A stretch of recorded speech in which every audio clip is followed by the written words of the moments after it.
Mereka itu nggak mau mengencangkan ikat pinggang. Kita disuruh mengencangkan ikat pinggang. Lalu orang-orang yang dulu aktivis ngelapin, bokong mereka dengan bilang akan membongkar elit ekonomi. Ya gue tambah marah lah ngeliat podcast lu.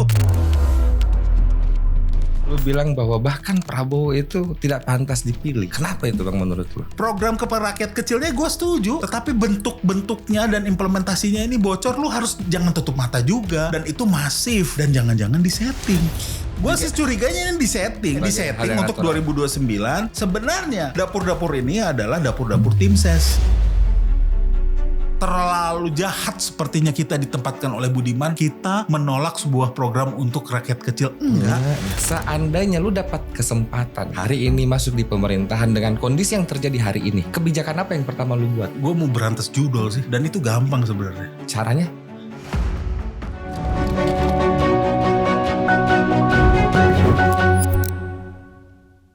Cemas hari ini mulai mendapatkan support dari Kopi Enak, dan saya sudah minum tadi, kopinya enak sekali. Tapi kalau kita berbicara tentang kopi dan diskusi, tentu tidak habis-habisnya ketika kita berbicara tentang hal-hal yang hari ini terjadi, khususnya tentang bagaimana kondisi bangsa kita yang lagi lucu-lucunya.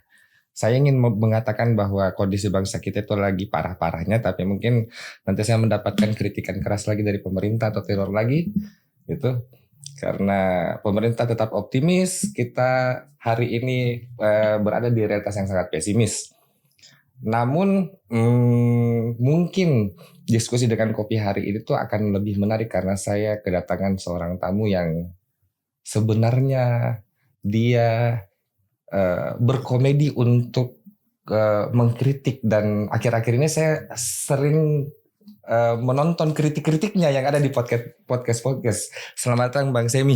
Selamat datang ya, halo pemirsa Cemas. Cemas itu Bang ya karena memang cerita masyarakat itu memang sangat banyak kecemasannya. Iya. Masyarakat itu masih mencemaskan, apalagi hari ini dolar lagi lucu-lucunya Bang. Lagi lucu, tapi kita menertawakan, bukan menertawakan sebagai sebuah kegembiraan. Nah itu. Tapi kemirisan. Kalau miris juga kita kan ketawa kan? Betul. Halo gitu.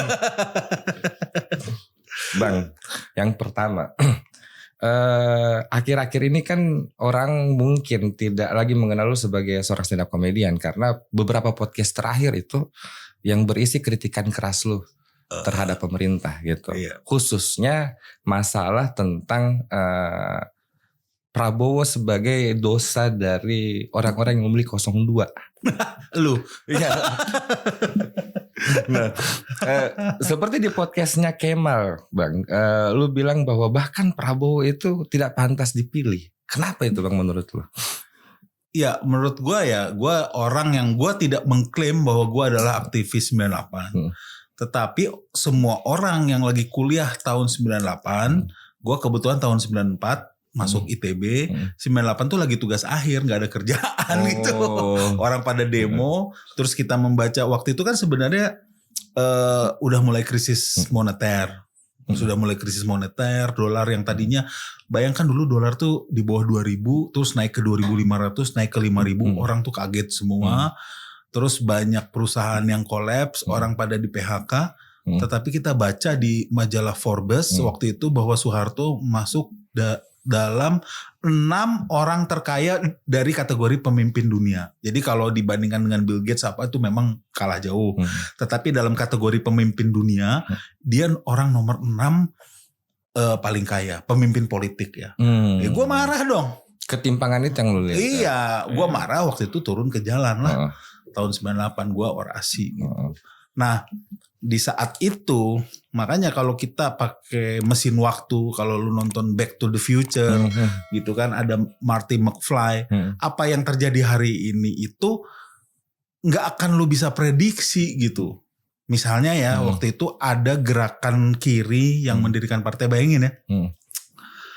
Waktu itu kalau lu tahu partai itu disetting oleh Orde Baru hanya boleh 3. Bahkan hanya 2 partai, 1 golongan karya. Iya, padahal itu ikut kontestasi politik juga, hanya nggak mau disebut partai. Tapi artinya hanya boleh 3.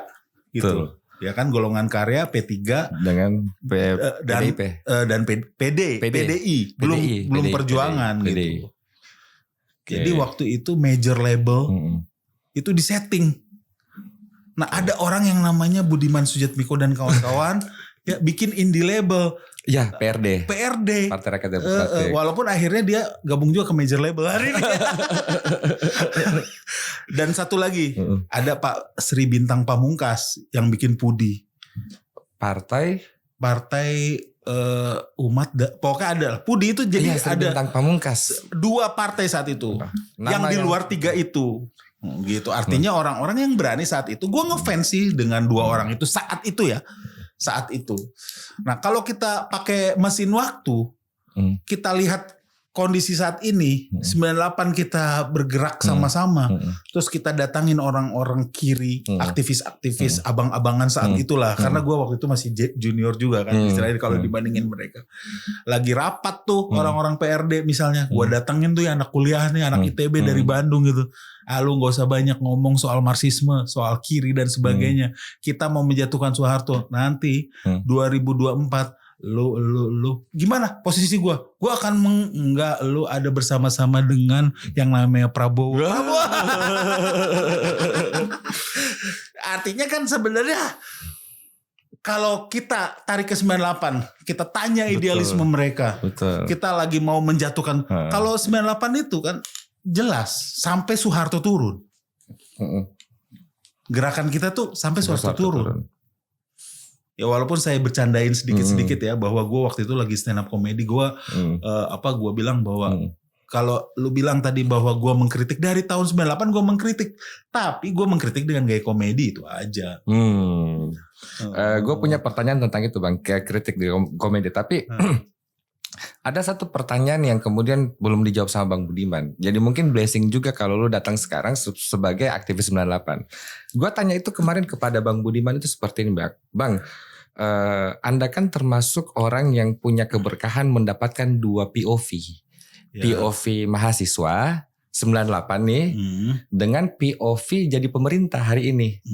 Sama-sama di bulan Mei, pertanyaan saya sama dengan kondisi sama-sama rupiah jatuh. Keberkahan atau kutukan itu? Kalau dia bisa menjadikan itu keberkahan ya monggo gitu. Mungkin keberkahan untuk posisi barunya kan gitu. Nah, saya tanya apa bedanya kenapa 98 kemudian konklusinya adalah menjatuhkan Soeharto, menjatuhkan rezim, sedangkan hari ini konklusinya tetap harus bertahan demi stabilisasi. Dia. Nah, pertanyaan gua mungkin kalau untuk lu Bang, karena lu masih konsisten mengkritik, sama nggak kondisinya secara ekonomi nih atau suasananya?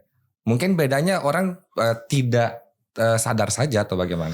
Dengan segala variasinya ada kemiripan lah, tetapi tidak mungkin 100%. Kalau dibilang bahwa sejarah itu berulang, itu mungkin juga nggak 100% benar, tapi tidak 100% salah juga. Ada kemiripan-kemiripan ide. Yang jelas pelakunya saat ini ya mirip-mirip juga. Militerisme juga mau coba dibawa lagi gitu ya. Bahwa sekarang bukan lagi bahkan disebut duifungsi ABRI. Kalau sekarang multifungsi TNI gitu. Jadi TNI mau masuk ke ranah-ranah sipil kan dibawa lagi kepala-kepala badan yang strategis seperti Bulog dan sebagainya. Bea Cukai sudah dikuasai oleh militer. Artinya ada kesamaan. Judi dikelola oleh negara tahun 80-an 90-an yang namanya Porkas dan SDSB. Iya kan? Nah, sekarang ada juga judul. Apakah dikelola oleh negara? Itu saya kurang tahu ya. Tetapi saya klaim gini loh. Lu tahu nggak revenue Telkom itu kalah sama dengan judul? Kalah. Tapi lu tahu kan direktur Telkomsel siapa? Namanya Nugroho. Itu teman kuliah gua dulu. Oh ya? Tahun 94. Jadi kalau gua tetap di jalur budak korporat tuh teman-teman gua udah di level direktur BUMN tuh gitu ya. Artinya kita tahu sebuah usaha yang revenue-nya jauh lebih kecil dari judul, kita tahu siapa komisarisnya, siapa direkturnya. Nah, ini kita ada sebuah bisnis, ya kan? Ini bisnis lah, begitu besarnya, tapi nggak tahu ini siapa yang mengelola. Jadi lu punya duit, ratusan triliun yang berputar di judul ini. Tapi nggak tahu nih siapa yang ngelola. Voldemort kayaknya. Nggak mau disebut namanya kan. Kayaknya Voldemort. Nggak mungkin kan kita nggak tahu siapa yang ngelola. Betul. Either kita nggak tahu atau pura-pura nggak tahu. Karena orang-orang yang berkuasa ini menerima benefitnya yang tidak dia mau akui. Jadi ya cuman kucing-kucingan aja, udahlah. Dengar-dengar kayaknya memang isu selimperan yang isu yang beredar kan bahwa karena kos politik itu besar dan politik itu butuh uang tunai kan, nggak mungkin uang yang ditarik dari bank bisa kolaps bank kan. Makanya politik itu didanai oleh dana-dana yang tak bertuan ini. Gitu. Artinya sebenarnya gue bukannya bilang Orde Baru itu lebih oke. Setidaknya mereka lebih gila lah ya, lebih jujur. Ya udah gue kelola aja. Dulu Porkas dan SDSB itu resmi dikelola oleh negara.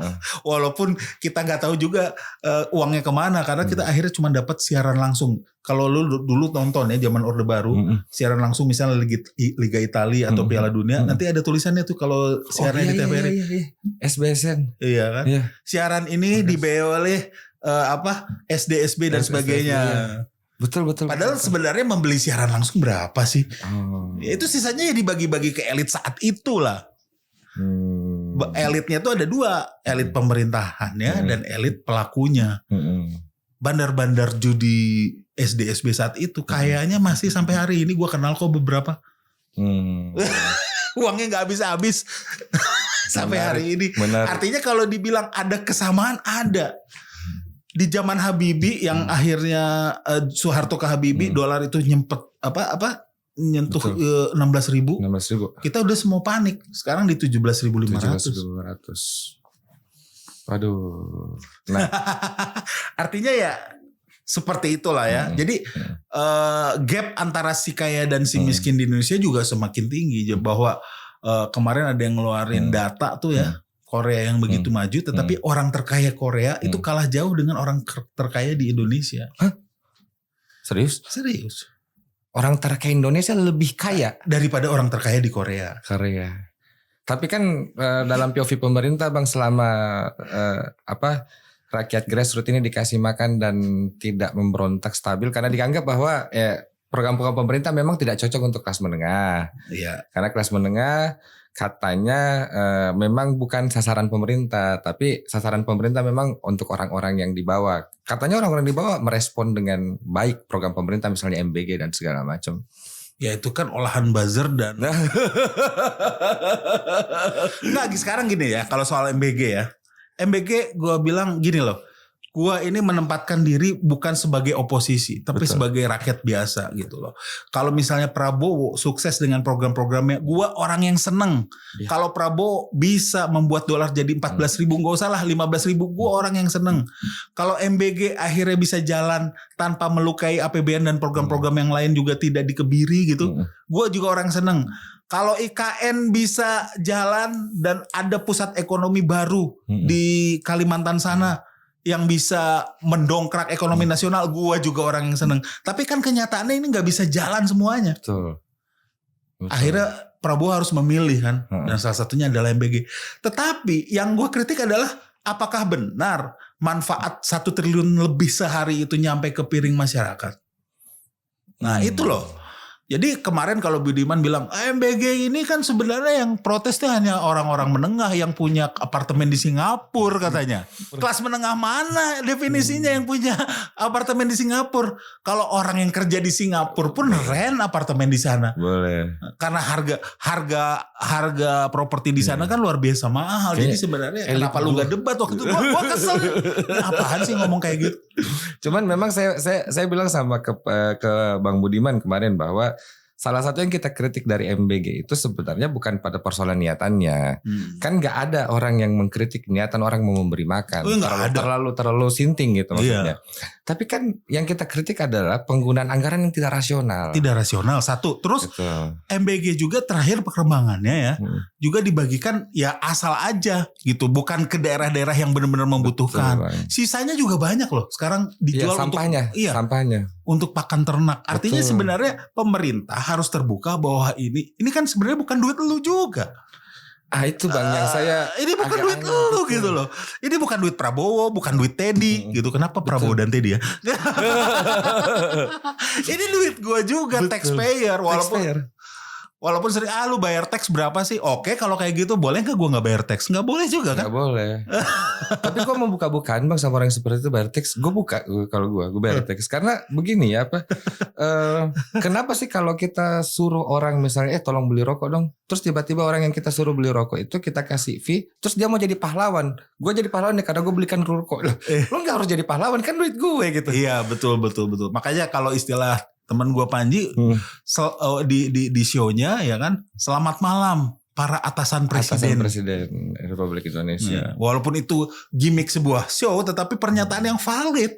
Ya, pernyataan yang valid. Jadi kembali ke soal MBG tadi, kalau menurut gue benar seperti yang lu bilang tadi, bahwa terlalu jahat sepertinya kita ditempatkan oleh Budiman, kita menolak sebuah program untuk rakyat kecil. Enggak.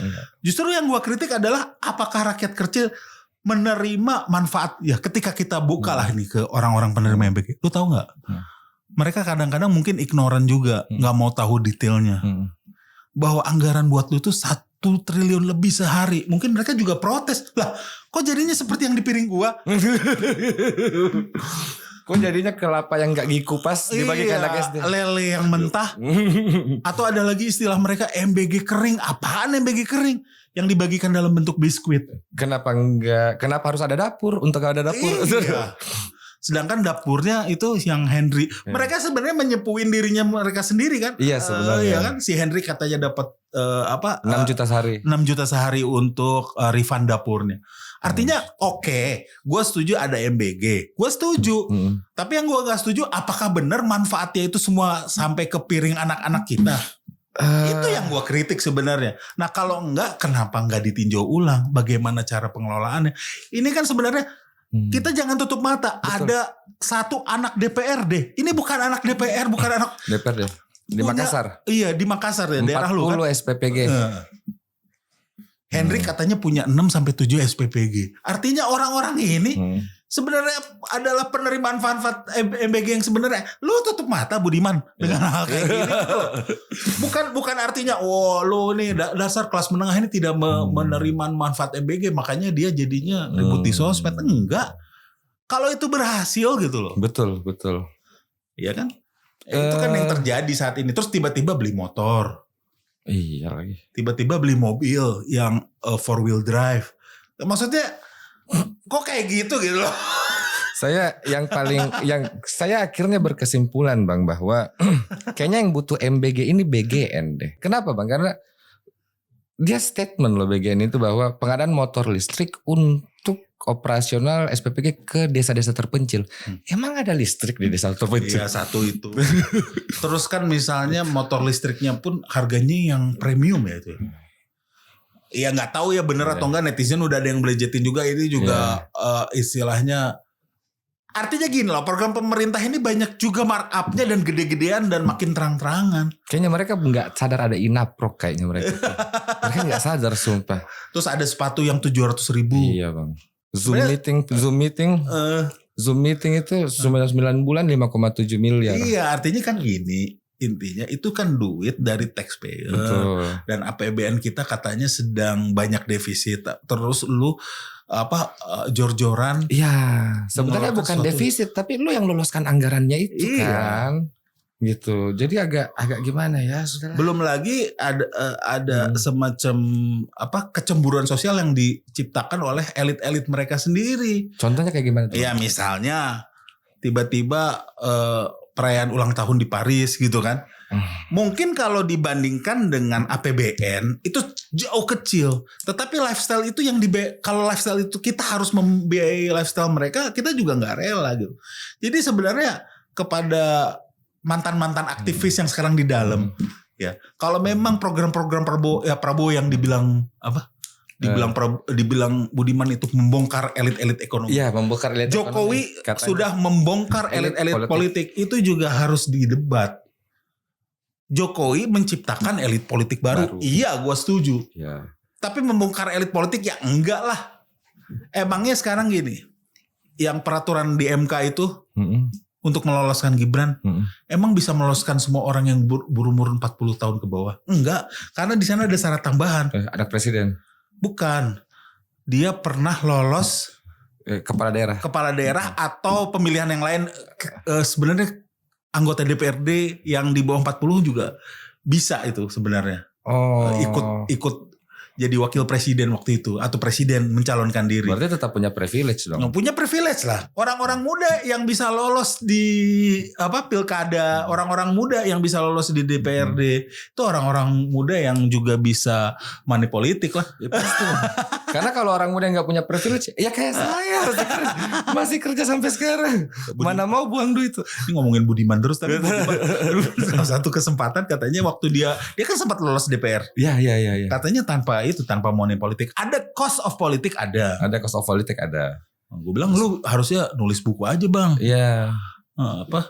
Bagaimana cara lolos? Iya, cara lolos dengan cara murah gitu. Lolos DPR. Tips dan trik lolos DPR dengan cara murah. Pertama dirikan PRD bukan. Jadi kalau dibilang balik soal ini gue kalau spesialis gue nih kalau ngomong suka ngalor ngidul gitu. Gak apa-apa. Nah. Jadi kembali tadi bahwa kalau menurut Budiman itu Jokowi membongkar elit politik, gue juga nggak setuju. Dia menciptakan elit politik baru. Prabowo membongkar elit ekonomi. Enggak lah. Karena Hasim itu elit ekonomi. Dia sendiri adalah elit ekonomi. Jokowi sama Prabowo waktu masih berkontestasi, Jokowi menyerang kepemilikan tanah Prabowo yang sampai ratusan ribu hektar. Kepemilikan tanah walaupun itu cuma hak guna usaha ya, bukan own, bukan. Ya. Memang kalau sebesar itu juga nggak bisa SHM lah, betul. HGU lah. Tapi itu kan dibongkar sendiri oleh Jokowi sendiri kok. Penguasaannya. Iya penguasaannya. Penguasaan. Bagaimana konsesi. Indonesia mau ini Jokowi sendiri lu bisa search di YouTube ada omongannya. Di debatnya kan. Dia menggugat kepemilikan tanah oleh Prabowo. Artinya dia elit ekonomi. Bahkan menurut Jokowi sendiri. Gimana tuh? Ya memang elit ekonomi. Ya elit ekonomi lah. Di beberapa kesempatan juga kan Prabowo mengakui bahwa dia dari elit. Iya. Yang westernisasi. Iya. Dia anaknya Profesor Sumitro gimana sih? Dia tuh gak pernah susah lah. Gak pernah kayak lu nih susah-susah bikin podcast. Dia juga elit gue bilang ya nggak ada bukan orang elit yang nggak ada orang yang nggak ngaku elit gitu yang merayakan ulang tahun Seskapnya orang yang dia kasihi di Paris nggak ada ya kan Seskapnya ya Seskapnya agak lain pemaknaan gitu. Itu tanya Amin Rais. Siap. Tapi kita butuh Amin Rais kan di momen ini kayaknya kita butuh Amin Rais. Gini loh, apa yang yang diomongin Amin Rais gue nggak setuju. Karena menurut gue pandangan gue nih pribadi ya mungkin dengan lu berbeda. Pandangan gue terhadap LGBT. Apakah LGBT itu salah atau tidak? Dalam ranah gue mendidik anak, gue orang yang konservatif. Bagi gue gender itu biner. Sama kita itu. Sama. Tapi itu pandangan gue terhadap anak gue. Iya sama. Nah ketika ada orang lain punya pandangan itu gue tidak berhak. Nah orang lain yang punya pandangan seperti itu, apakah punya hak untuk mengenyam pendidikan? Punya. Apakah orang lain itu yang punya pandangan LGBT, bahkan seorang LGBT boleh jadi angkatan bersenjata, boleh jadi militer? Punya. Selama dia lolos fisik, lolos tes gitu. Pandangan kan tidak menghilangkan hak seseorang kan. Iya, pandangan betul seperti itu. Apakah dia punya hak menjadi seskap? Gue bukan bilang seskap itu. Tapi kan tidak ada klarifikasi itu dari seskap. Yang klarifikasi malah Hercules. Cuman yang harus kita tanya ini kan bahwa perayaan ulang tahun itu pun juga sebenarnya dalam rangka tugas kenegaraan kan. Ya. Pertanyaan itu pakai duit siapa? Satu itu. Kedua kan ketika kita menunjukkan gaya hidup kita yang mewah ke masyarakat juga nggak itu berarti dia nggak peka juga dalam kondisi masyarakat yang lagi susah gitu loh. Kalau dia memang lagi tugas ke Paris ya lakukan itu. Tinggallah kan itu kan diblejetin juga sama netizen. Bahwa itu hotelnya jenisnya suite yang harganya 200 juta semalam. Apakah perlu 200 juta semalam untuk kunjungan kerja ke Paris? Iya betul. Ya gue juga bukannya orang yang gak pernah keluar negeri. hotel di luar negeri yang kelas 5 juta itu udah bagus banget. Udah bagus banget. Di Paris itu juga ya saya baru ke tahun lalu ke situ sih, ke Paris, maksudnya tidak harus seperti itu lah. Iya, ini dia yang 200 juta dan sebagainya. Kan soal keamanan bisa lah ya. Bisa kita kondisikan ya. Jadi apakah keamanan presiden ini penting-penting? Tetapi kita juga harus mengingat ke sejarah. Kalau presiden sendiri gue setuju, tapi kalau Teddy-nya? Iya kan. Oke, dia bisa target terorisme, bisa target pembunuhan, sniper dan sebagainya. Tetapi dalam sejarah Indonesia, presiden itu tidak ada yang mati dibunuh. Tidak ada. Presiden Indonesia tidak ada yang mati dibunuh. Kita belum seseksi itu kayaknya presidennya. Iya, artinya belum kita tuh paranoid kayak presiden Amerika yang memang pernah ditembak itu. Iya. Ya, artinya ya itu kan cuman akal-akalan mereka aja supaya punya protokoler yang ketat dan sebagainya. Akhirnya biayanya tinggi. Pada sejarahnya India itu presiden ini banyak yang dibunuh. Pakistan, Indonesia tuh belum pernah 7 kali usaha pembunuhan kepada Soekarno. Tidak pernah berhasil. Itu pun di zaman transisi sistem. Iya, karena waktu itu kan transisi ya. Betul. Masih ada gerakan Islam kanan, masih ada gerakan komunis, masih ada PRRI Permesta dan sebagainya gitu loh. Masih cenderung ada yang mau separatis lah. Iya gitu loh. Artinya itu sebenarnya ya itu akal-akalan lu aja deh supaya dapat hotel mewah. Gua bilang ya, walaupun memang kalau setelah dirupiahkan dan dibandingkan dengan APBN kita, biaya hotel di Paris itu kecil. Tapi itu aja udah nunjukin bahwa mereka itu gak mau mengencangkan ikat pinggang. Kita disuruh mengencangkan ikat pinggang. Lalu Budiman, orang-orang yang dulu aktivis, ngelapin, bokong mereka kayak gitu loh. Dengan bilang akan membongkar elit ekonomi. Ya gue tambah marah lah ngeliat podcast lu. Tahu gak? Kenapa gue mau datang ke sini? Salah satunya tuh mau ngomongin Budiman. Iya gitu. Bang, apakah memang karena sosialis ini tidak punya skema untuk pengangguran? Kan gue sempat punya tesis begini kan. Ketika Marx itu merumuskan sosialisme, kondisi masyarakat di Berlin itu kan semua bekerja dan pemilik pabrik dengan borges dengan proletar. Tapi kan Indonesia enggak bang, enggak semua bekerja, ada pengangguran juga. Jadi pengangguran kan memang enggak masuk di skema orang-orang sosialisme kan. Saya masih percaya bahwa Prabowo ini sosialis bang, karena dia cuma ada 2 kelas, buruh untuk dikasih makan, grassroots untuk dikasih makan, elit untuk dinina bobok kan gitu. Cara berpikirnya seperti itu yang saya lihat gitu. Ya gue sekarang gini ya, orang kalau mau bawa ke spektrum kiri atau kanan juga nggak ada 100% yang betul. yang bisa match dengan spektrum itu. Betul, karena kalau kita lihat misalnya Cina atau Vietnam, pasti ada modifikasinya. Iya, ada modifikasinya. Kalau gue bilang balik lagi ke pendekatan pragmatis gitu. Misalnya efektivitas anggaran dan sebagainya. Oke, gue setuju program untuk rakyat kecil.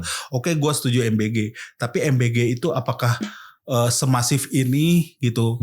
Terus orang-orang yang sebenarnya bisa masih mampu keluarganya untuk menyediakan makanan yang layak untuk anaknya, kita kasih juga MBG. Terus kedua, apakah manfaat dari 1 triliun lebih per hari itu nyampe semua ke rakyat kita? Itu aja sih efektivitas itu. Terus apakah motor listrik itu perlu dan sebagainya gitu.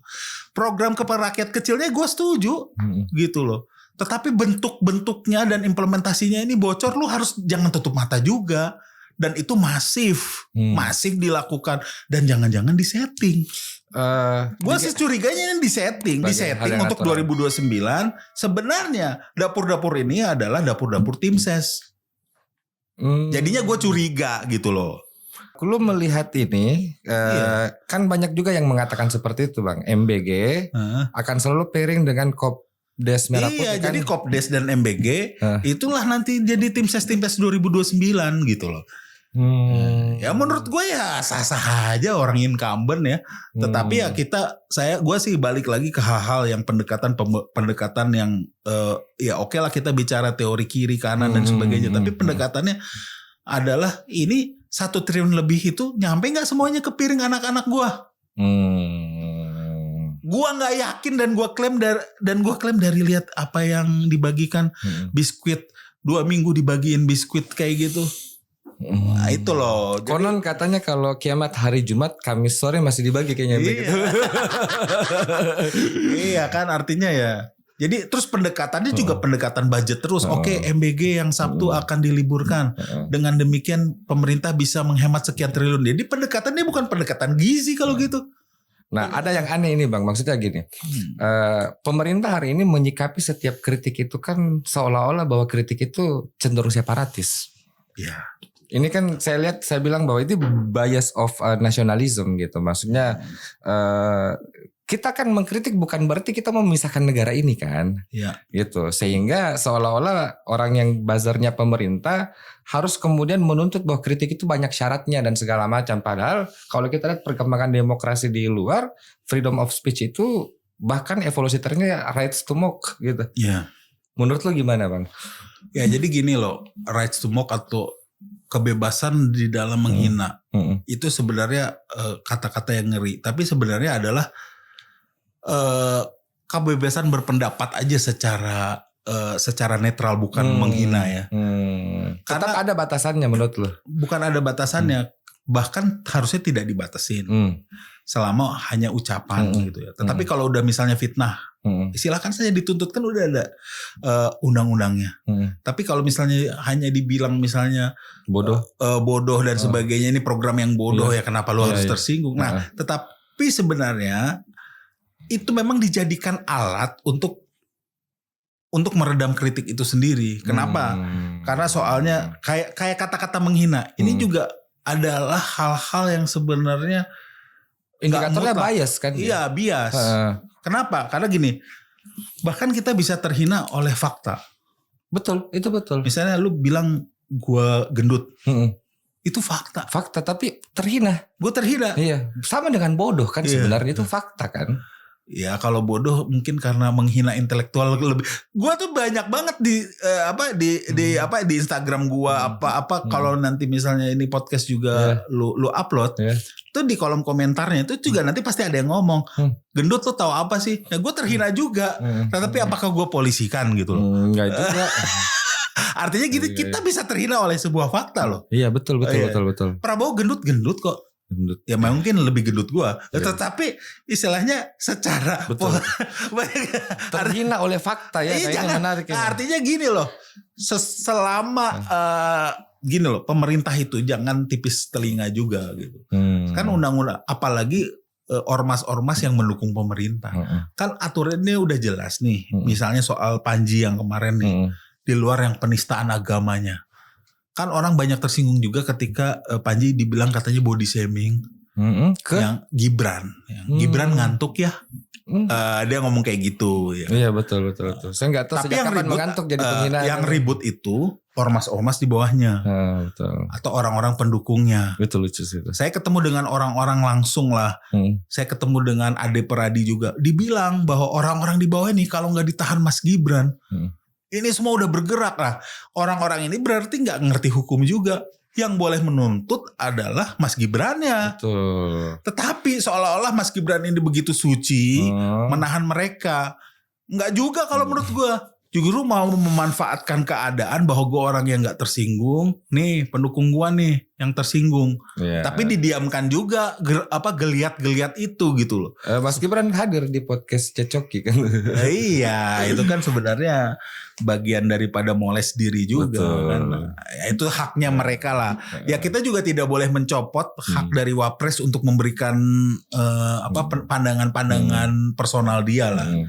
Apalagi di era seperti sekarang. Tapi berarti menurut lu Bang, kalau dia terhina oleh fakta, berarti yang dimaksud dengan kritik itu yang bagaimana sebenarnya? Konkretnya Bang, konkretnya. Iya, kritik itu sebenarnya dekonstruktif, membelejeti hal-hal yang salah. Ketika kita ditanya solusi itu kan konstruktif, ya kan? Ketika kita ditanya solusi, tentu harus ada board of apa? Misalnya Panji nih kemarin melakukan dekonstruksi bahwa ada masalah di polisi, ada masalah di militer, ada masalah ketika kita memilih pemimpin kita. Kenapa Prabowo bisa terpilih? Prabowo dulunya penculik loh. Kok bisa yang tadi menyulik kan gini? Ya kan? Nyulik kan gini kata Panji kan? Kok bisa tadinya gini, sekarang jadi gini? Sesimpel itu, dia melakukan dekonstruksi. Tidak ada solusi di situ, kritik, membukakan fakta yang menjadi inconvenience bagi beberapa orang, terutama pendukung Prabowo. Nah, ketika Panji dituntut atau gua dituntut menjadi konstruksi solusi, ya harus ada board tertentu. Ya undang aja Panji, bikin board, ada wakil masyarakat, ada wakil seniman. Tapi kenapa ya pemerintah selalu menuntut ide yang konstruktif dari seorang kritikus, padahal mereka yang makan gajinya? Iya. Ya itu kan sebenarnya ya ad hominem tadi gitu. Ya itu kan sebenarnya ada gium dari siapa? Ada gium dari si JFK juga yang bilang apa? Ask what you did for your country before you ask what your country did for you gitu kan? Betul. Ya artinya itu omongan dari Presiden Amerika. Konstitusi kita bilang fakir miskin dan anak terlantar dibela negara. Bahkan lu tidak memberikan solusi. Lu fakir miskin, lu anak terlantar, lu punya hak. Lu tuntut hak lu. Gak usah mikirin lu solusinya apa gitu loh. Iya betul. Iya betul. Justru mereka yang harus berpikir bagaimana solusinya. Iya kan? Gitu loh. Justru mereka yang harus berpikir. Tapi selalu pandangannya seperti itu dibalikin bahwa ya yang bicara jangan hanya mengkritik, bikin dong solusinya lah. Kenapa saya harus punya solusi? Ketika menjadi solusi. Nah gini kan, ini yang berbahaya juga Kak. Ketika orang-orang yang kita anggap quote unquote kompeten masuklah ke ranah pemerintahan. Nadiem itu kan kompeten, orang yang mendirikan startupnya berhasil. Terus ada adik angkatan gue juga, Ibam yang baru vonis kemarin. Betul Ibam. Itu kan orang-orang yang kompeten. Ibam itu berapa bang vonisnya? 4 tahun katanya. 4 tahun kan. Dan harus membayar. Iya. Itu orang-orang yang kompeten. Mencoba memberikan solusi. Terkena kriminalisasi juga. Yang gak kompeten sebenarnya APH-nya. Iya. APH-nya gak kompeten. Itu orang-orang yang terima duit malah jadi saksi dong loh di kasus itu. Itu kasus yang paling aneh tuh. Bukan Banyak, paling aneh. Salah satu kasus aneh. Banyak bang yang aneh. Ya, jadi saya orang yang salah satu orang yang judicial review pasal 2 pasal 3 bang. Undang-undang Tipikor. Kenapa saya judicial review itu hari? Jadi begini dari dalam pandangan hukum. Pasal 2 pasal 3 itu bunyinya intinya yang dapat merugikan keuangan negara. Nah kata dapatnya ini kami coret. Kenapa? Karena menurut kami korupsi itu tidak boleh potensial loss, harus actual loss. Dia tidak boleh diterka-terka nih.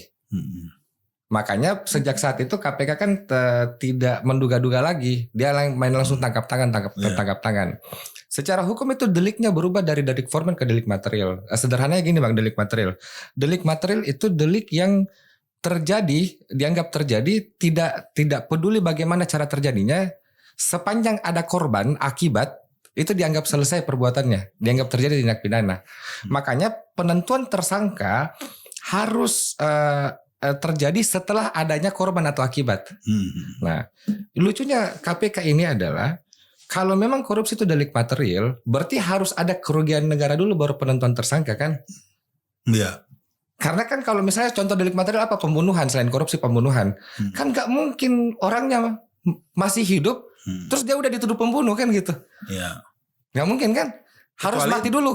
Kecuali tuduhannya lain ya, misalnya penganiayaan, nah itu kan bukan pembunuhan. Itu formil bang, itu formil. Nah kalau misalnya ternyata dia dituduh pembunuh harus mati dulu orangnya. Baru tapi lucunya korupsi ini ditetapkan dulu tersangkanya. Baru sudah itu dihitung kerugian negaranya. Itu kan sama dengan menuduh orang membunuh tapi mayatnya belum ada. Belum ada, dicari mayatnya. Oh ini ada. Tetapi kalau untuk kasus Ibam ini korupsinya terjadi loh. Terjadi artinya ini bukan masalah Chromebook ya sebenarnya. Ini mau pakai Windows, mau pakai Linux, mau pakai MacBook. Ini yang selalu salah. Nah orang-orang yang terima gratifikasi itu kan ada tuh orang-orang pengadaannya tuh. Betul. Malah itu cuma dijadiin saksi. Bingung nih. Ya itu loh. Mau-maunya apa ya gitu. Jangankan itu bang ya. Kayak Tom Lembong aja saya nggak tahu di mana ini. Yang terakhir itu ya Tom Lembong udah jelas-jelas lah itu tokoh politik lah ya. Terus, nah ini yang paling membingungkan nih ada juga bukan kalau tokoh politik akhirnya dikriminalisasi itu ada bukan kewajaran ya. Oh ini ada nih motifnya apa? Ini kalau kayak yang Amsal Sitepu itu motifnya apa itu juga saya bingung itu. Amsal Sitepu itu yang videografer bang ya? Iya videografer yang dia buat video 600 juta untuk 20 desa. Yang keren alasannya bang, karena proposalnya pakai bahasa Inggris. Iya. Jadi desa tidak kemungkinan ada tipu muslihat katanya di situ. Terus katanya editing, terus proses kreatif itu harusnya nol. Harusnya gratis. Kalau sebenarnya kalau kita lihat secara logika aja ya, dia itu 600 juta untuk 20 desa. Berarti kan 30 juta per desa. Per desa 30 juta lu bikin video, satu video udah termasuk drone editing, proses kreatif. Terus misalnya ada videografernya, ada editornya. Terus ada apanya lah, naratornya, dan 30 juta per video itu sangat yang wajar, itu jumlah yang sangat wajar gitu. Saya justru tidak sepakat ada harga standar untuk kreatif, Bang. Karena pertama itu intangible things, yang kedua tidak ada batasan atasnya kreativitas.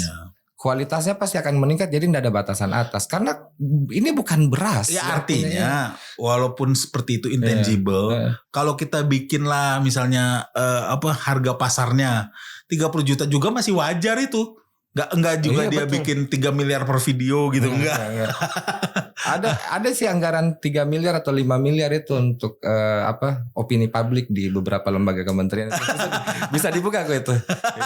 Bukan video, mengatur opini publik gitu. Buzzer lah ya. Ya itulah. Jadi ya kembali soal kritik dengan solusi, gue setuju sih. Nah, orang seperti gue kalau ditanya solusi, gue juga punya segudang solusi gitu. Apalagi gue orang IT kan.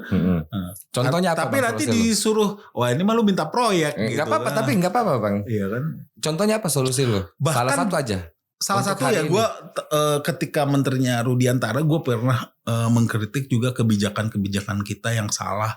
Akhirnya kita jadinya tertinggal. Tahu nggak tahun 2000 awal kita memerangi yang namanya VoIP. Karena waktu itu revenue Telkom masih banyak dari voice. Ketika waktu itu ada orang-orang menjamur bisnis-bisnis namanya VoIP.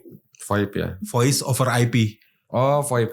Voice over IP. Iya. Itu ditangkap-tangkapin orangnya karena menggerus revenue-nya Telkom. Nah, oh gitu. Iya.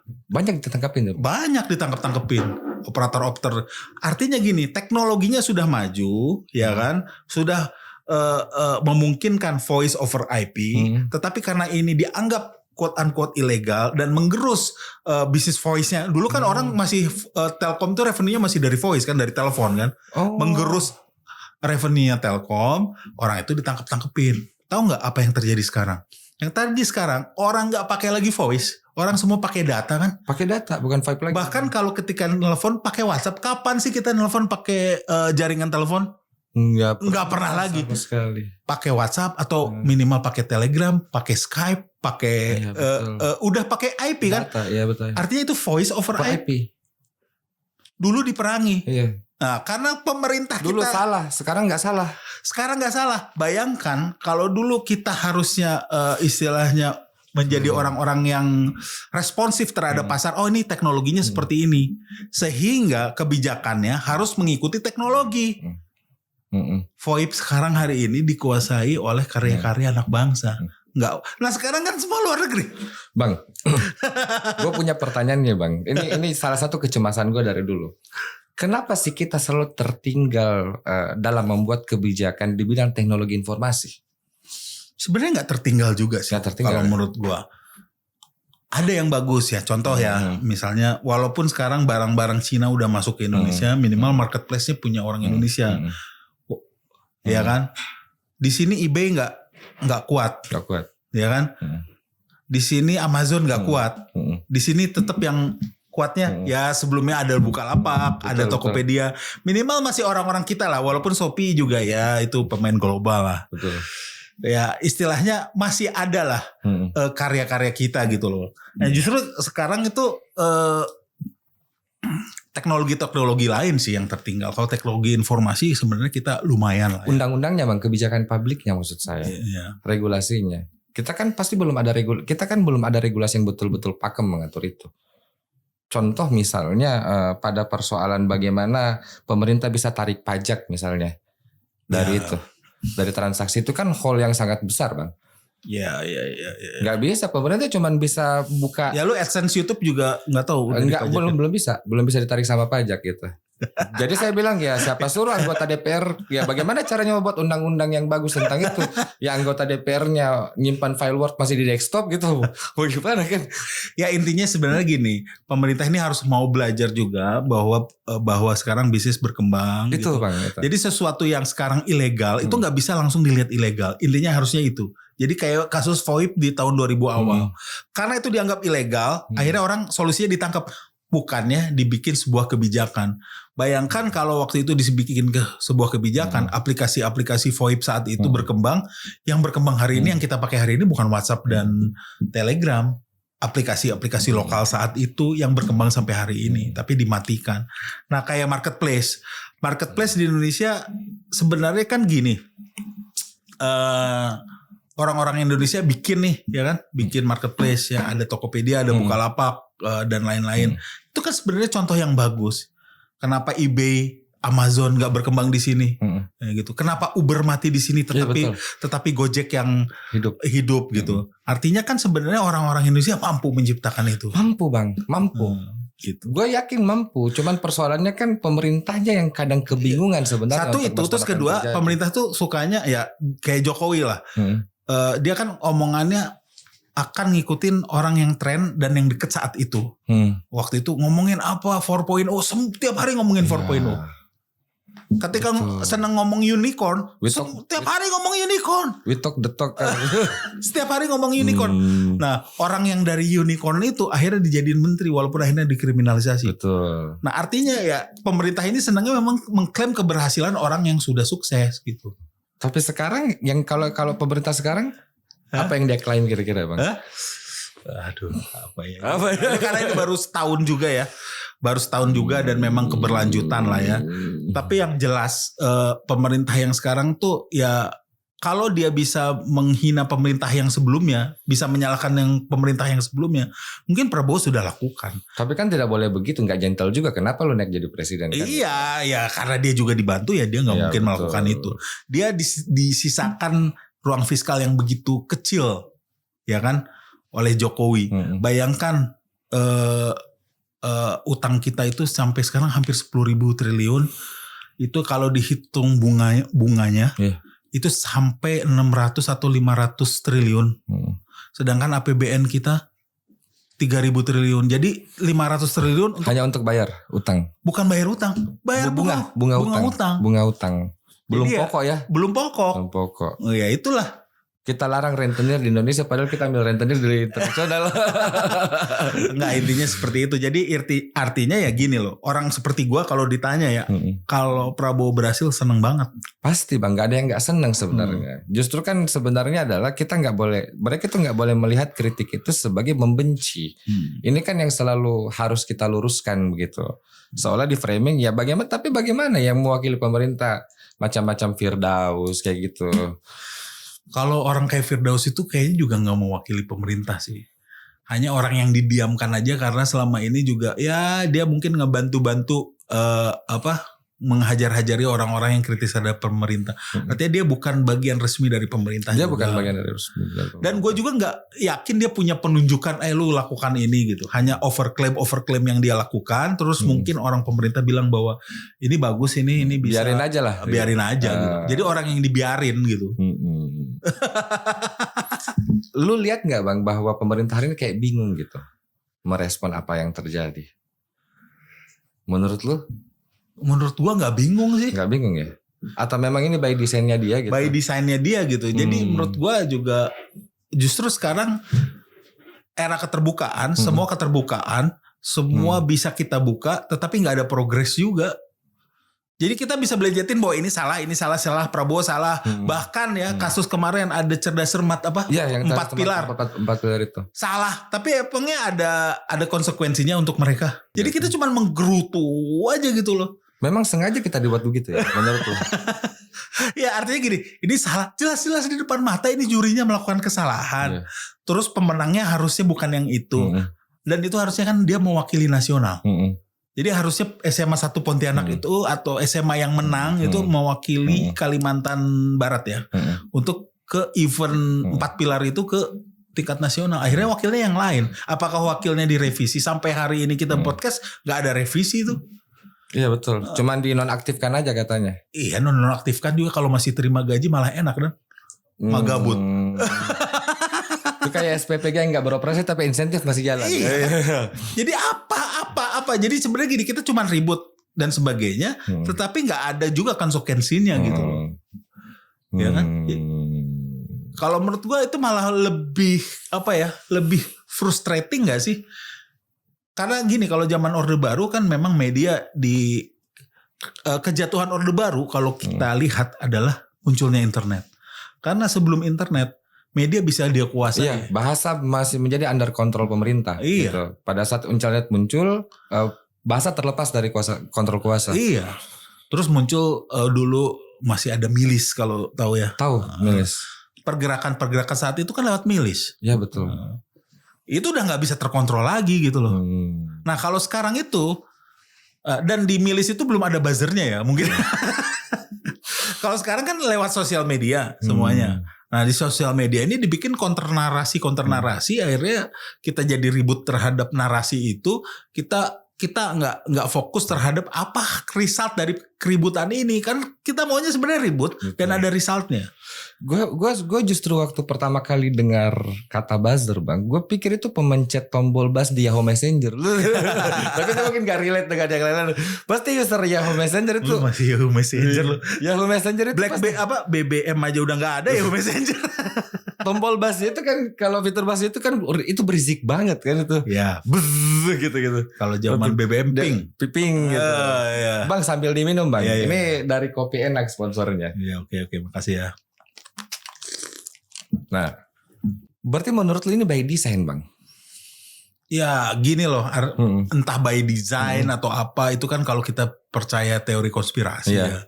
Karena gak mungkin juga dibiarkan natural kan? Iya, tetapi mungkin setelah kejadiannya gini pemerintah follow lah ya. Artinya ya mendingan didiemin aja lah, yang penting kita jalanin. Gue sih gak masalah juga sih kalau dia mau diemin kita dan jalanin. Tetapi gue mau sekarang seperti yang lu bilang tadi delik material dan sebagainya.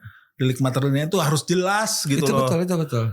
Dalam pemerintahan juga harus jelas. Oke deh lu bilang pertumbuhan ekonomi 5,61. Tapi kan yang itu lu sendiri gitu loh. Dari mana juga? Dari mana dari mananya tuh harusnya sebenarnya dari harga berapa ya betul. Ya. Enggak, sekarang ini yang jelas terukur di masyarakat apa gitu loh. Harga dolarnya 17.500.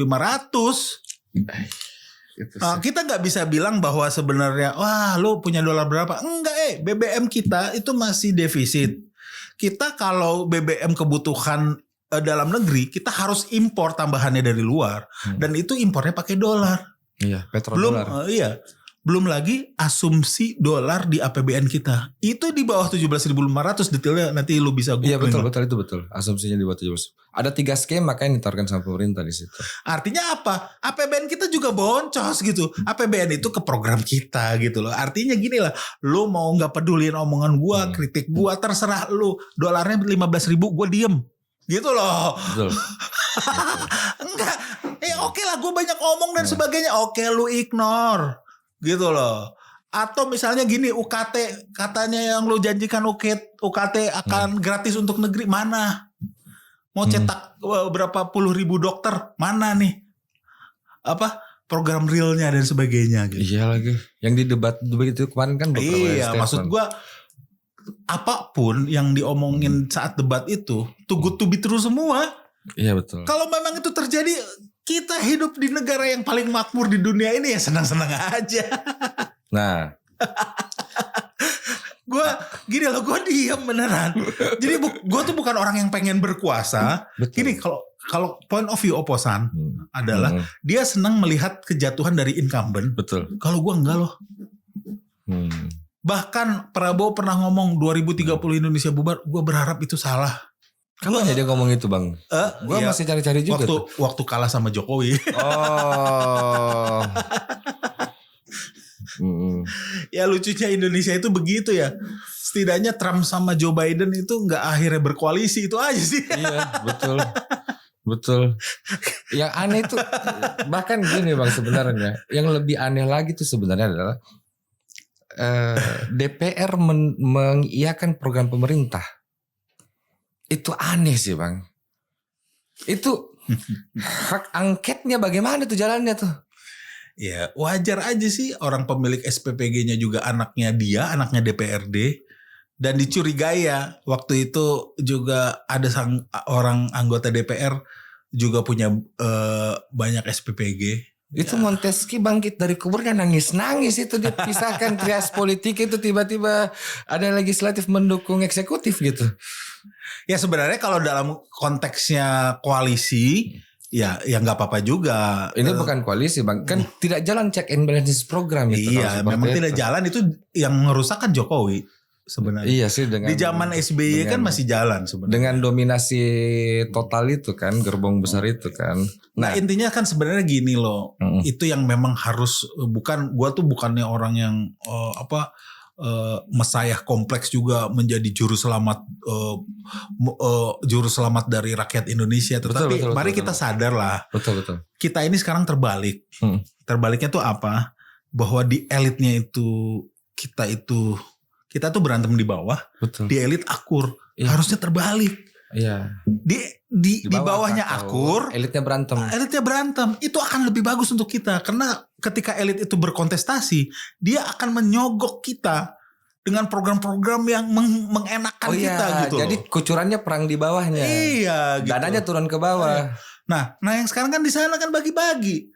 Kita berantem, hebatan Prabowo, hebatan Anies dan sebagainya gitu loh. Iya, bodoh ya kita ya. Jadi terbalik gitu. Jadi ini kembali ke teori Marx tadi, kesadarannya itu harusnya kesadaran kelas. Harusnya kita paksa dia untuk bayar kita supaya berantem kan.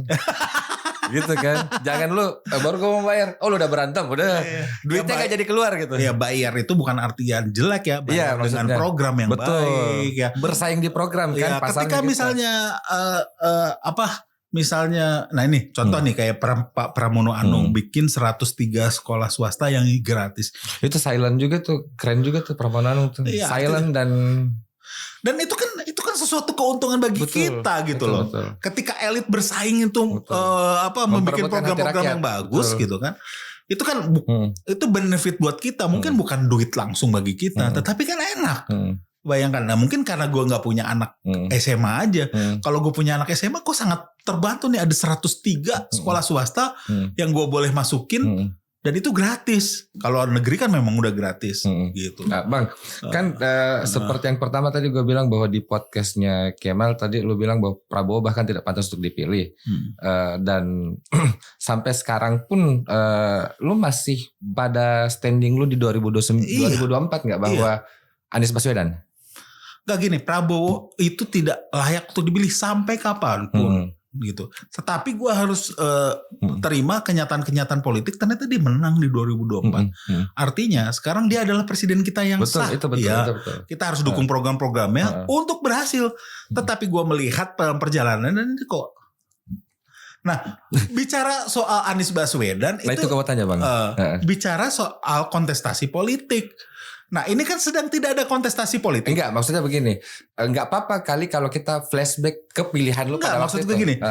Itu kan bicara kontestasi politik. Betul. Itu sekarang ini masih. Harusnya sudah selesai.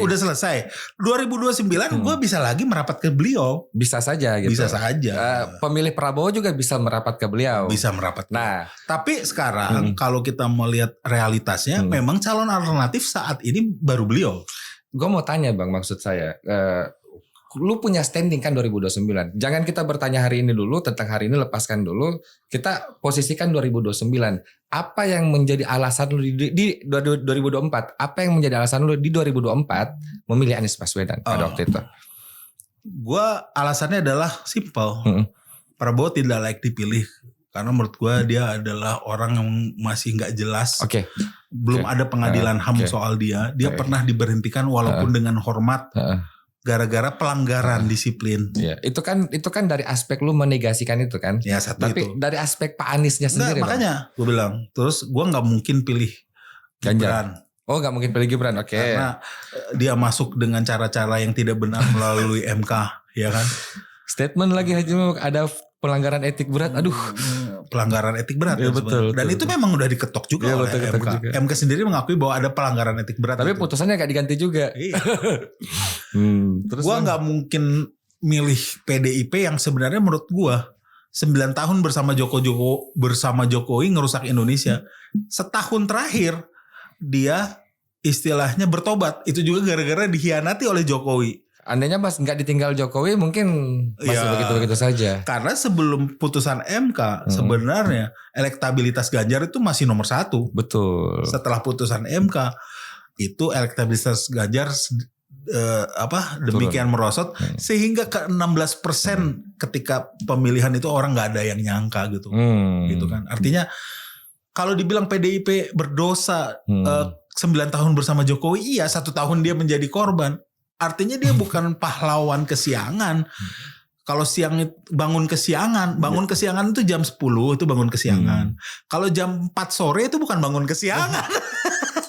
Ini udah mau maghrib dia baru bangun. Ya, itu ronda. Itu sorry ya, saya punya istilah. Iya, itu bukan bangun kesiangan, itu basian. Astaga. Orang yang tertentu tahu. Artinya iya lagi. Aduh. Jadi menurut gue, Bang, gue pakai istilah dulu ya. PDIP itu bukan orang-orang yang kesiangan bangun. Denny Siregar itu bukan orang yang kesiangan bangun. Jadi efeknya udah ngedrop gini tuh. Iya, udah ngedrop udah. Dia di grafik menurun loh. Iya, itu orang-orang yang basian. Adrian Napitupulu orang-orang yang basian. Tetapi gue secara rakyat dan gue bukan elit. Gue bilang bang, tetapi di grassroots, gue grassroots juga. Iya betul, kita grassroots semua ini. Kita grassroots juga secara politik ya. Kita grassroots juga. Gue nggak punya pengaruh terhadap kebijakan, walaupun gue deket dengan beberapa elit gitu. Adrian, terus orang-orang PDIP sekarang menjadi orang-orang bahkan Megawati gitu, menjadi orang-orang yang termasuk kritis atau enggak lah terhadap pemerintah.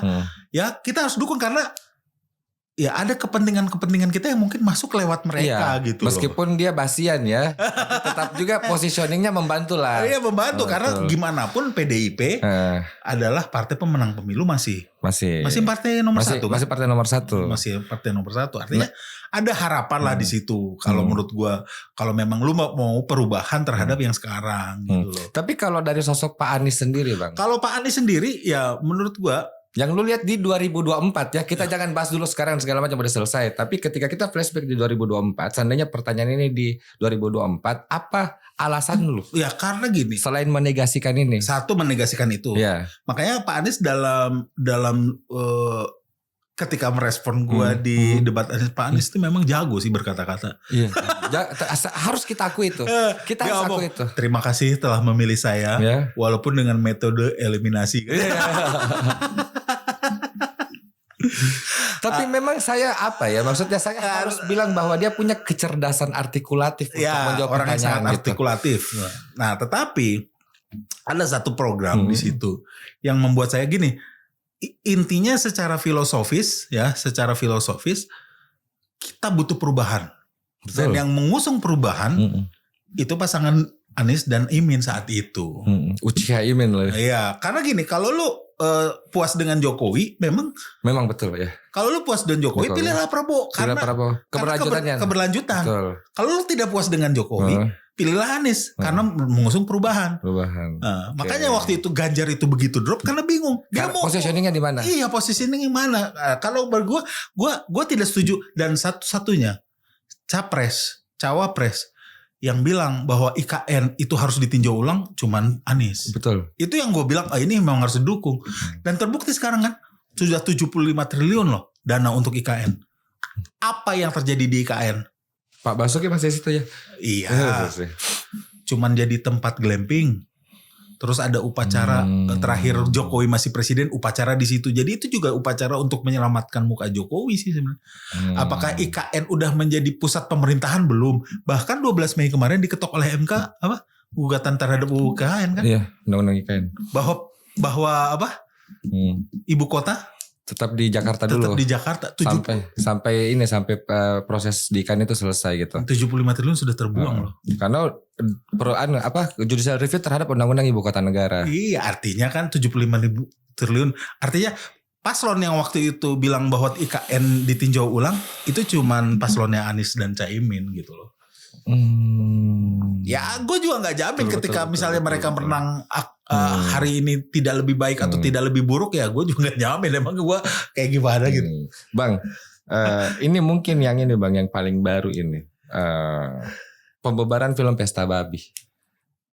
Menurut lu gimana ini bang? Apakah memang negara terlalu lebay atau bagaimana? Ya, Atau memang kita ya kita tahu lah bahwa pasti militer akan selalu menganggap bahwa kita dilarang untuk melihat segala sesuatunya gitu. gue itu terlalu dekat bagi gue karena orang yang terlibat itu Dandi Laksono, Betul. Terus Bivitri, Bang Ferry. Bang Ferry itu bisa dibilang circle-nya gue. Istri gue juga bilang, kenapa sih lu ada di circle itu kan?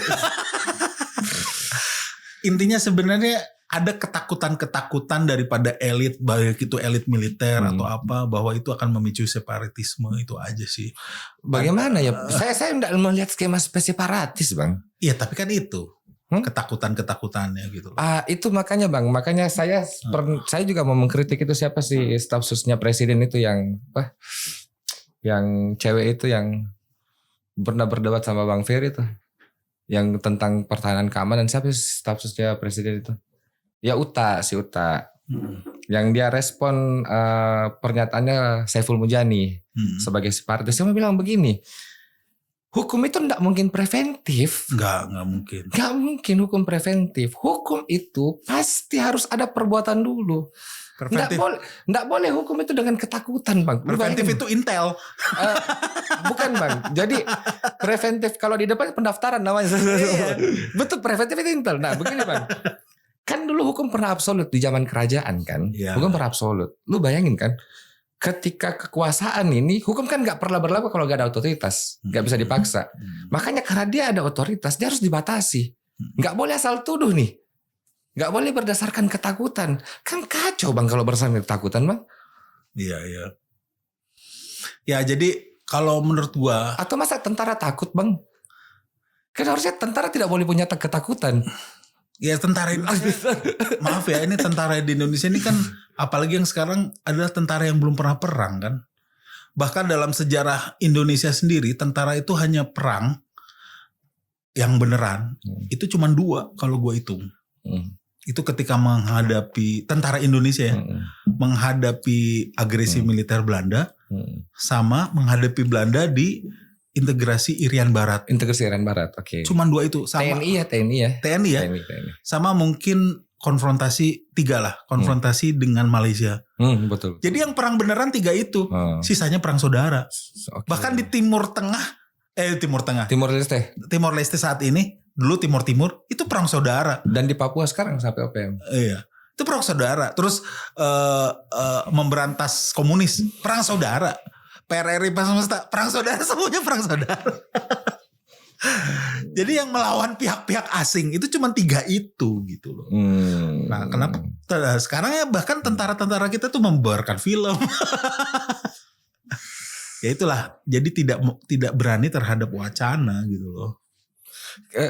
Ya bagaimana mau berani terhadap peperangan bang, kalau lu bilang tadi tidak ada tuh konsep separatisme, ya dia juga kan nggak nonton. Pokoknya bubarin aja. Iya kan, ya bahkan kalau zaman Orde Baru lebih bagus lah minimal. Ya gue bukan fans Soeharto juga bobrok lah ya, ini betul. Ya quote unquote ya. Betul. Ya bikin aja film yang propaganda sebelah kanannya. Iya. Dia bikin film itu, bahkan pilih sutradara yang paling hebat saat itu yaitu Arifin Senur. Dibikinlah pemberontakan G30 PKI. Iya betul. Walaupun itu film bohong ya. Iya betul bang. Tapi dipilih tahu nggak? Sutradaranya sutradara terbaik saat itu. Iya. Jadi sekarang ya pilih aja siapa sutradara terbaik hari ini. Siapa? Tapi gila itu G30 PKI ya. Iya. Ya artinya ya lu waktu itu kan sutradaranya terbaik saat itu Arifin Senur. Ya bikin aja sekarang. Pilih kan Joko Anwar kalau mau. Bikin film propaganda lu, jangan bubarin pesta babi gitu loh. Kan kayak gitu. Atau mungkin mereka kan nggak semua babi suka pesta bang. Ada ya juga yang itulah konservatif kadang-kadang gitu. gitulah kan itu kan sebenarnya dokumenter juga ada orang-orangnya dan Dandi juga datang langsung ke daerah itu. Iya, gitu. maksudnya apa salahnya kemudian ketika kita dia cuman mengcapture keinginan masyarakat Papua yang masih mau hidup di hutan gitu, yang masih menjaga hutannya gitu. Kan Ya Prabowo bilang, berarti itu kan jadi nggak bisa ditanamin sawit. kenapa memang kalau kita nggak mau tanam sawit Ya, gitu? itulah. Kenapa harus? Emang satu-satunya di dunia ini cara hidup adalah dengan bergantung pada sawit. Iya, itulah. Jadi kan bisnis kita Itu itu kan ada gak ini swasembada sawit kata itu. Indonesia menuju swasembada sawit gitu. ya itulah sebenarnya gambaran dari penguasa hari ini tuh mirip yang di Cerdas Cermat kemarin. Ya betul bang. Jadi gila, katanya ya peserta Cerdas Cermatnya itu adalah gambaran masyarakat. Sudah bersuara disalahkan, ketika menyampaikan itu dibungkam. Nah MC-nya itu buzzer. Mungkin adik-adik yang salah dengar. Jadi buzzer itu mementahkan pendapat masyarakat. Nah jurinya ini adalah orang-orang yang tidak mau kritik. Itu bagian dari penguasa. Nah itulah udah gak usah kita bikin lagi parodi komedi. Itu udah terjadi. Ada yang bilang jurinya ini adalah pemerintah. Terus terus MC-nya Kodari. Ada yang tulis Kodari dan Hasan Nasbi. Bang Hasan Nasbi. Bang, ini terakhir mungkin tidak terasa udah 1 jam. Ini terakhir dan ini pertanyaan pasti saya tanyakan ke semua orang yang saya punya kesempatan untuk podcast. Terserah posisi lu sekarang bahwa lu mau di luar pemerintah dan segala macam, bukan itu pertanyaannya. Seandainya karena gue yakin bahwa posisi lu di luar pemerintah, kritik lu itu bukan untuk membenci kan? Bukan. Seandainya lu dapat kesempatan hari ini masuk di pemerintahan dengan kondisi yang terjadi hari ini, posisi apapun, terserah lu mau jawab apa, kebijakan apa yang pertama lu buat? Karena gue kompeten di IT, ya, gue mau berantas judol sih. Berantas judol. Dan itu gampang sebenarnya. Caranya? Matiin aja rekening deponya. Tiap hari ya, gue punya cepu-cepu tuh orang-orang di bawah. Betul. Kan rekeningnya berubah-ubah terus. Iya betul. Ya udah, depo sini matiin. Karena gini, judol itu gimana cara matiinnya? Biaya operasionalnya harus kita cekek gitu loh. Ya. Kita kerjasama dengan bank dan sebagainya. Kita pantau rekening-rekening deponya, matikan, ambil alih, matikan, ambil alih. Lumayan jadi devisa. Berarti kalau Artinya segampang itu, kenapa nggak mati sampai sekarang menurut lu? Iya karena nanti setorannya juga nggak ada. Jadi itu dia. Kalau tadi saya bilang di zaman dulu ada SDSB Porkas, sekarang ada judol. Kita nggak mungkin ada revenue yang berputar katanya sampai 100 triliun. Bayangin 100 triliun itu berapa hari MBG. Sekarang kan MBG jadi satuan. Betul. Artinya itu dana yang begitu besar, lebih besar dari MBG. Artinya itu lebih besar bahkan dari Telkomsel, dari Telkom, salah satu bisnis terbesar BUMN saat ini. Tapi kita tidak tahu siapa yang mengelola. Nggak mungkin nggak ada pejabat yang terima setoran. Nggak mungkin nggak ada aparat yang terima setoran. Waktu kasus Sambo, sudah dibukakan bahwa ada keterlibatan Sambo di situ. 303. Tetapi apa? Yang disosot soal Sambo? Cuman masalah cinta segitiganya. Itu kan parah gitu. Gak ada ngomongin kekayaan Sambo, rumahnya yang di mana gak ada, dari mana hasilnya, judinya juga aman. Jadi kalau gue ada di pemerintahan hari ini, gue nyatakan hari ini gue minta jabatan khusus staf sus pemberantasan judol. Kenapa lu lihat itu sangat berpengaruh di masyarakat? Pengaruh men. Pengaruh. Orang gua pernah ditelepon sama saudara gua untuk nyelesain masalah pinjol dia. Gara-gara judol. Gila ya judulnya. Bang Semi terima kasih banyak. Sudah berkenan hadir. Saya kecemasan ini hilang yang lama tapi bertambah yang baru kayaknya. Semakin banyak. Nah, terima kasih juga kepada Kopi Enak untuk menjadi kopi yang mulai hari ini mungkin akan selalu ada di meja podcast Cerita Masyarakat. Sampai ketemu di kecemasan selanjutnya.